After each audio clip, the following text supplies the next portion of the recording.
Hi friends, HK cool ज्ञान channel में आप सभी का स्वागत है। मैं हूं एचके और आप देख रहे हो एचके कूल ज्ञान चैनल। आज के वीडियो में हम कक्षा 10 के हिंदी विषय का 5वां काव्य मीरा के पद को आसान भाषा में समझेंगे।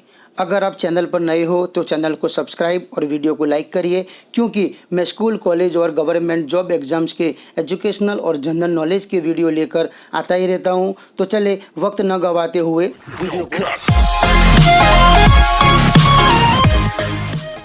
थारे बिना मारो जी नहीं लागे, जग लागे है जंजाल, मारे तो थे सब कुछ हो, ज्यों मीरा रे गिरिधर गोपाल।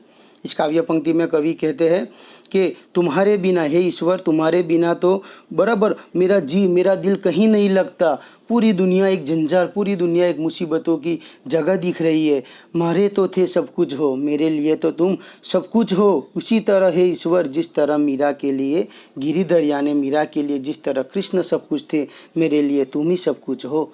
तो ऐसे ही भाव को प्रकट करता हुआ मीराबाई के हम 3 पद इस काव्य में पढ़ेंगे।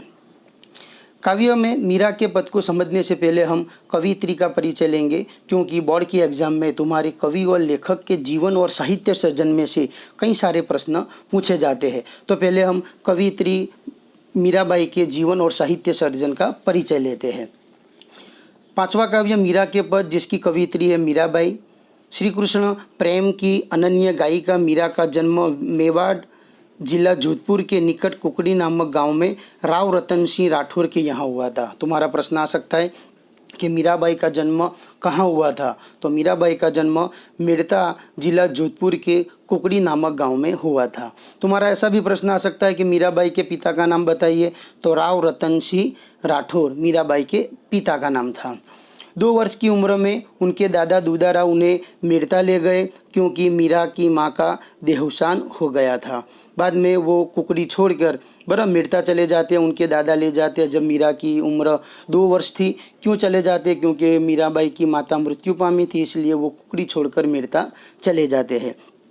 दूधाराव स्वयं वैष्णव भक्त थे। उस परिवेश के प्रभाव स्वरूप मीरा बचपन से ही कृष्ण भक्ति की ओर उन्मुख हो गई। दादा उनके दूधाराव थे, वो वैष्णव भक्त थे यानी कृष्ण के भक्त थे, इसीलिए बचपन से ही मीरा भी कृष्ण की भक्त बन गई। इनका ब्याह राणा सांगा के ज्येष्ठ पुत्र कुंवर भोजराज के साथ हुआ था। तुम्हारा प्रश्न आ सकता है मीरा के पति का नाम बताइए। तो कुंवर तो भोजराज। अथवा ऐसा भी प्रश्न आ सकता है कि मीरा की शादी किससे हुई। तो मीरा की शादी राणा सांगा के ज्येष्ठ यानी बड़े पुत्र बराबर भोजराज से हुई थी। विवाह के 7 वर्ष बाद भोजराज का स्वर्गवास हो गया। 7 साल के बाद ही उनके पति है भोजराज की मृत्यु हो जाती है। अब वे अपना अधिकांश समय सत्संग एवं पूजा पाठ में बिताने लगी। पति की मृत्यु हो गई तो ज़्यादा से ज़्यादा वक्त वो सत्संग और साधु संतों के साथ पूजा पाठ में बिताने लगती है।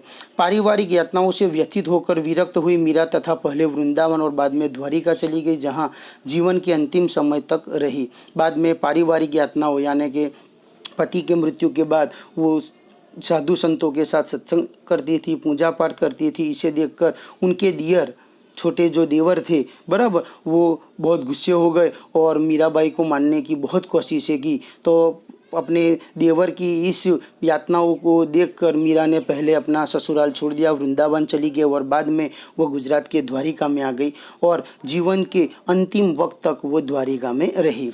अब मीरा के साहित्य सर्जन की बात करें तो मीरा के जितने भी पद है सबको मिलाकर एक मीरा पदावली नामक एक पुस्तक बनाया गया है। तुम्हारा प्रश्न आ सकता है कि मीरा के पदों को, समस्त पदों को प्रकाशित करता हुआ कौन सा पुस्तक प्रकट हुआ है। तो मीरा पदावली। और इस सब पदों में हम जानते हैं कि मीरा की आराध्य देव बराबर कृष्ण गिरिधर गोपाल, तो कृष्ण के गुणगान, अपनी भावनाओं को मीरा ने व्यक्त किया है।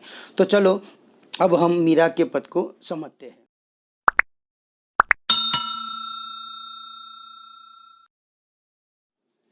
इस 5वें काव्य मीरा के पद में हम 3 पद देखेंगे, जो मीरा ने अपने कृष्ण, अपने अनन्य देव बराबर, अपने आराध्य देव कृष्ण की भक्ति में और कृष्ण के गुणगान करे हैं। तो चले सबसे पहला पद है उसे देखते हैं। मीरा कहती है, मेरे तो गिरधर गोपाल दूसरा न कोई साधो सकल लोक जोई। मीरा कहती है यहाँ तुम देखोगे कि गिरधर, बराबर, गिरधर એટલે ये कृष्ण का नाम है, गोपाल कृष्ण का नाम है, कृष्ण के बहुत सारे नाम है। गुजराती में कहा गया है हरि तारा नाम छे हजार कया नामे लखवी कंकोत्री। तो कृष्ण के हजारों नाम हैंगे। तो गिरिधर यानी हम जानते हैं कि जब इंद्रदेव ने बहुत बारिश बरसाई तब गोवर्धन नाम के पर्वत को कृष्ण ने उचक लिया था और सबको बचाया था, इसीलिए इनको गिरिधर भी कहते हैं। गोपाल, गायों को चराते थे, गायों को पालते थे, इसलिए उन्हें गोपाल भी कहा गया है। कान्हा, बराबर, उनका रंग श्याम रंग था, इन्हें कान्हा भी गया है। तो हजारों नाम कृष्ण के हैं। तो यहाँ मीराबाई ने बहुत सारे कृष्ण के नामों का अपने पदों में इस्तेमाल किया है। तो मीरा क्या कहती है, मेरे तो गिरधर गोपाल दूसरो न कोई, दूसरा न कोई साधो सकल लोक जोई। मीरा कहती है मेरे तो आराध्य देव सिर्फ गिरिधर गोपाल यानी कि कृष्ण है, दूसरा कोई मेरा देव, कोई मेरा भगवान नहीं है। मैं तो कृष्ण की दीवानी हूँ, मैं तो कृष्ण की दासी हूँ। दूसरा न कोई साधु सकल लोक जोई, मैंने पूरे संसार में देखा, बराबर, सब साधु संतों में देखा, मुझे कृष्ण से अच्छा मुझे कोई देव लगा नहीं। आगे की पंक्ति में मीराबाई कहती है भाई छोड़िया बंधु छोड़िया छोड़िया सगा सोई, साधु संग बैठी बैठी लोक लाज खोई। बंधु यानी दोस्त, भाई बंद।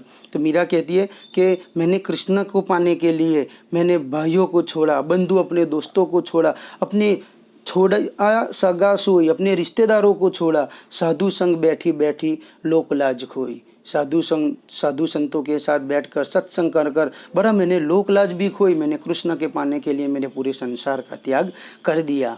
आगे कहती है भगत देख राजी हुई जगत देख रोई, असुवन जल सिंच सिंच प्रेम बेली बोई। मीरा कहती है कि भगत, बराबर, साधु संतों को देखकर मैं खुश हो गई कि चलो ये सब कृष्ण, बराबर, ईश्वर की धुन में, और जगत देखी रोई, और जगत की यातनाओं को, जगत में लोग, जगत की मोह माया में फंसे लोगों को देखकर मीरा कहती है मुझे रोना आता। असुवन जल सिंच सिंच प्रेम बेली बोई, कृष्ण को पाने के लिए मैंने, बराबर, जो ये प्रेम रूपी बेली, बेली यानी लता, असुवन यानी आंसू, तो क्या कृष्ण को पाने के लिए मैंने ये प्रेम रूपी जो लता है उसका मैंने सिंचन, मेरे आंसू, जल यानी पानी, आंसू के जल यानी आंसुओं से मैंने इसका सिंचन किया है। दधी मथी ध्रुत काढ़ी लियो डार दही छोई। जिस तरह दधी यानी दही, ध्रुत यानी घी, और छोई यानी छाछ, जिस तरह दही को बार बार दही का मंथन करने से उसमें से घी निकलता है और छाछ को छोड़ दिया जाता है, तो मैं भी ईश्वर की भक्ति करती हूँ, कृष्ण की दासी हूँ, कृष्ण की भक्ति करती हूँ। मुझे पूरा भरोसा है कि कृष्ण भी मेरे अंदर रही बुराइयों को छाछ की तरह निकाल कर फेंक देंगे। राणा विष का प्यालो भेजियो पिय मगन होई। राणा, बड़ा, उनके देवर राणा ने मीराबाई के सत्संग और भक्ति, कृष्ण भक्ति देखकर उन्हें मानने की बहुत कोशिश की। एक बार तो विष यानी जहर का प्याला भी भेजा और मीरा ने हंसते हंसते उस जहर के प्यालों को पी लिया और कृष्ण ने उनकी हिफाजत की, उन्हें बचा लिया। अब तो बात फैल गई जाने सब कोई, मीरा राम लगन लागी होड़ी होई सो होई। मीरा कहती है अब तो बात फैल गई, अब तो सब जान गए कि मैं कृष्ण की दीवानी हूँ, बराबर, मीरा राम लगन, मुझे कृष्ण की, राम की लगन लग गई है। अब तो जो होगा लगी, होड़ी होई सो होई, अब तो जो होगा देखा जाएगा। मैं तो कृष्ण की, बराबर, धुन में, उनकी लगन में कृष्ण की दासी बन गई हूँ। इस तरह पहले पद में मीराबाई ने बड़ा अपने गिरिधर गोपाल के गुणगान किए और किस तरह वो कृष्ण की दासी बन गई ये बात बताई है। तो चलो हम अब मीरा का दूसरा पद देखते हैं। मीरा का दूसरा पद, पायो जी मैंने राम रतन धन पायो। काव्य की पंक्ति में, पद की शुरुआत में मीराबाई कहती है कि मैंने ऐसा धन पाया है जिसका नाम है राम रतन धन, यानी राम रतन रूपी धन है। ये दुनिया वाला धन नहीं है, राम, ईश्वर की भक्ति वाला धन है। आगे क्या कहती है, इस पूरे पद में हम देखेंगे कि ईश्वर की भक्ति यानी राम रतन रूपी धन की क्या विशेषता है। ये भी तुम्हारा प्रश्न बोर्ड की परीक्षा में पूछा जाता है कि राम रतन धन की विशेषता बताइए। तो ये पूरा पद है, बराबर, ईश्वर की भक्ति यानी राम रतन रूपी धन की विशेषता वाला पूरा पद है। तो हम देखें, वस्तु अमोलक दी मेरे सदगुरु कर कृपा अपनायो। मीरा कहती है बड़ा, ये जो राम रतन रूपी जो धन है वो कैसा है, अमोलक यानी बहुत अमूल्य है, बहुत कीमती है, और सदगुरु यानी कृष्ण ने मेरे ऊपर कृपा की और मुझे ये राम रतन रूपी धन दिया है। जन्म जन्म की पूंजी पाई जग में सबे खोवायो। ये मेरा राम रतन रूपी धन यानी कृष्ण की भक्ति बराबर, ये मेरी जन्मों जन्म की पूंजी यानी जन्मों जन्म की धन दौलत है। इसे पाने के लिए मैंने जग में सबे खोवायो, मैंने ईश्वर की कृष्ण को पाने के लिए, मैंने इस राम रतन धन को पाने के लिए मैंने दुनिया बराबर पूरा जग सब कुछ मैंने खोया है। खर्चे नहीं कोई चोर न लेवे दिन दिन बढ़ते सवायो। और ये ऐसा राम रतन रूपी धन है, ये दुनिया का धन दौलत नहीं है जिसे कोई चोर चोरी कर जावे हैं, जो जिसको खर्चने पर वो कम होता जावे। तो मीरा कहती है ये दुनिया रूपी दुनिया का धन नहीं है, सामान्य धन नहीं है, तुच्छ धन नहीं है, ये ईश्वर की भक्ति रूपी धन है। जितना इसे खर्चोगे इतनी इसके अंदर बढ़त होगी, इतना ये बढ़ेगा। कोई चोर आवे बराबर, कोई भी राजा, कोई भी टैक्स, कोई चीज़ इसको लग नहीं सकती, कोई चोर इसको चोरी भी नहीं कर सकता। और दिन दिन बढ़त सवायो, और दिन दूनी और रात चौगुनी इसके अंदर बढ़त होती जाती है। मीरा आगे कहती है सत की नाव खेवटिया सतगुरु भवसागर तरी आयो। पर मैं तो सत्य की ऐसी नाव में बैठी हूँ जिसके खेवटिया यानी नाविक यानी हुडी चलाने वाले कौन है? सतगुरु यानी उनके श्री कृष्ण है। तो मीरा कहती है मुझे पूरा भरोसा है कि मैं सत्य की ऐसी नाव में बैठी हूँ जिसके नाविक जिसके हुडी चलाने वाले कृष्ण है। तो मुझे पूरा भरोसा है कि मैं आसानी से इस भवसागर को पार कर लूँगी। मीरा के प्रभु गिरधर नागर हरिख हरिख जस गायो। मीरा कहती है मेरे तो प्रभु, मेरे आराध्य देव तो गिरधर नागर श्री कृष्ण है बराबर। ये जानकर वो हंसते हंसते उसके कृष्ण के गीत गाती रहती है। इस तरह इस दूसरे पद के अंदर हमने देखा कि मीराबाई ने राम रतन रूपी धन की विशेषता बताई है, इसके क्या फ़ायदे हैं, इसे अपने अंदाज में प्रस्तुत किया है। तो चलो अब हम देखते हैं मीरा का तीसरा पद। मीरा का तीसरा पद, पग घुंघरू बांध मीरा नाची रे, पग घुंघरू बांध मीरा नाची। पद की शुरुआत में मीरा कहती है कि पग घुंघरू बांध मीरा नाची। मीरा कहती है मैंने तो कृष्ण के नाम के पैरों में घुंघरू बांध लिए और मैं तो उनकी भक्ति में बराबर नाच रही हूँ। मैं देखती नहीं हूँ कौन सी जगह है कौन सी नहीं, बस मुझे तो कृष्ण की भक्ति करनी है, मुझे तो कृष्ण की लगनी लगी है। लोग कहे मीरा भाई बावरी, सास कहे कुल नासी रे। तो मीरा को इस तरह पैरों में घुंघरू बांधकर नाचती देखकर लोग कहते हैं कि मीरा तो बावरी हो गई है। बावरी यानी पागल हो गई है, पगली हो गई है, पगला गई है। सास ने कहा कि इसने तो हमारे कुल का हमारे परिवार का नाश किया है। इस तरह पैरों में घुंघरू बांध कर नाच नाच के गए। जहर का प्याला राणा जी ने भेजा पीवत मीरा हासिरे। मीरा ने इस तरह राणा को लगा कि ये हमारे कुल का नाश कर रही है, तो उसके मीरा के देवर ने मीरा को मारने के लिए जहर का प्याला भेजा और मीरा ने तो हंसते हंसते उस जहर के प्याले को पी लिया और कृष्ण ने उनको बचा भी लिया। मैं तो अपने नारायण की हो गई आप ही दासी रे। मैं तो अपने नारायण यानी श्री कृष्ण की अपने आप अपने सच्चे मन से उनकी दासी हो गई हूँ। मुझे दुनिया की कोई फिक्र नहीं है, मुझे दुनिया की कोई चिंता नहीं है कि कौन मेरे बारे में क्या सोचता है और कौन क्या कहता है। मीरा के प्रभु गिरधर नागर बेग मिलो अविनाशी रे। मीरा कहती है मेरे तो प्रभु गिरधर नागर है, मेरे प्रभु गिरधर गोपाल श्री कृष्ण है और मैं उनकी दासी हूँ, मैं उनकी चरणों की दासी हूँ। इस तरह तीसरे पद में हम देखें तो मीरा ने कृष्ण की भक्ति में किस तरह वो लीन हो गई और दुनिया की फिक्र चिंता करे बिना वो कृष्ण भक्ति करती रही, इस बात को बहुत अच्छी तरह बताया है। तो यहाँ हमारे मीरा के तीनों पद पूर्ण होते हैं।